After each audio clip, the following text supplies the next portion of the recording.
Well, hello folks, welcome back to the channel. It is all about racing. In this episode, we are going to take a look at the number 32 tied 2002 Ford Taurus of Ricky Craven.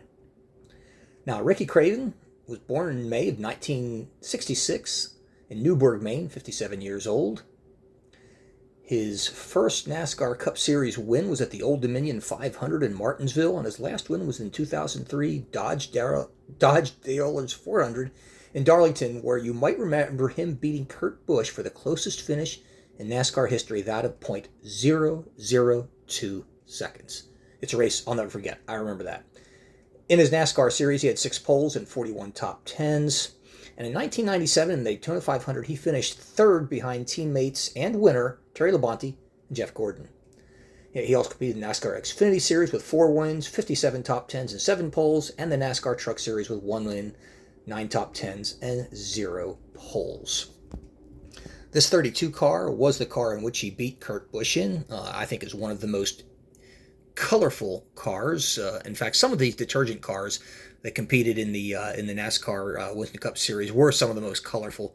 This one being no exception. This beautiful, beautiful, and this is really not orange. This is red, yellow, and white. I know it looks like orange, the way it comes out with the light shining on this.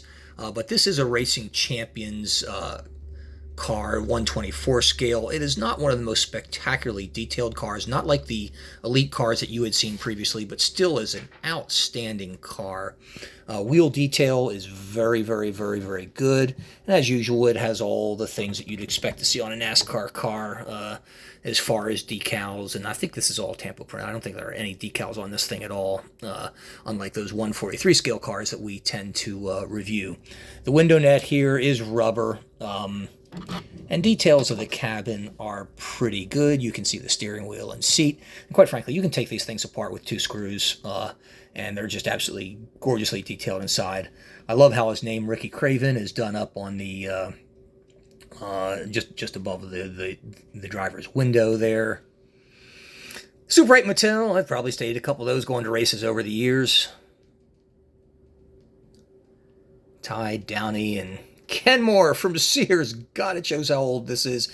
And you can see the fuel filler right there. Really, really neat car. Notice the aerial on the top above the number 32. You don't see those very often in NASCAR cars, even though all of them have them. They were in the modern age, even in the 2000s, of electronics and communication. And here you take a look at the front. You can see, as usual, nicely done aluminum inserts where you had openings and grills to cool the engine as the headlights are decals, not surprisingly. And here's a cool look from the passenger side of the car. Not much different from the driver's side. In fact, virtually identical. You do get a little better look into the cockpit from this angle, and you can see the stick shift. You can see some of the batteries, and you see the seat and the seat belts and everything in there. You see the fire extinguisher. And you see all the hoses, that come to cool the car from the sides. And it seemed like every car did that a different way. And here's a cool look at this car from the rear. Absolutely beautiful. And in the cabin there, you can see the number. These are all these cars are limited editions. This one was early. This was number 91. I'm not sure how many of these made. It doesn't say anywhere on the box. But this was number 91 of however many they made. And if I pop this open, you can take a look and you can see the details of the fuel cell. Notice if you took a look at some of my earlier videos, those of some of the cars of the RCCA Action Elites, not quite as detailed as those, but still pretty doggone good. And guys, here's the engine detail. Again, pretty good, but again, not quite as good as that if you saw those Action Elites.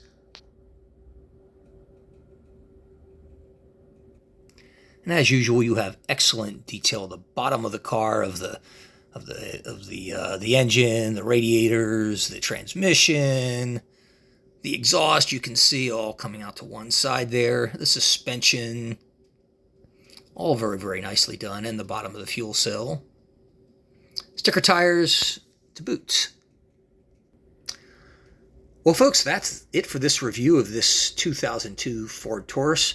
If you're wondering why I'm doing all these NASCARs in a row, well, the truth is I unboxed about 100 of the boxes for these cars from up in my attic, and my office is absolutely full of them. I have got to get rid of these boxes in order to get some sanity into this room.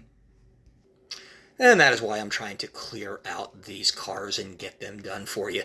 Thanks for watching. See you next time.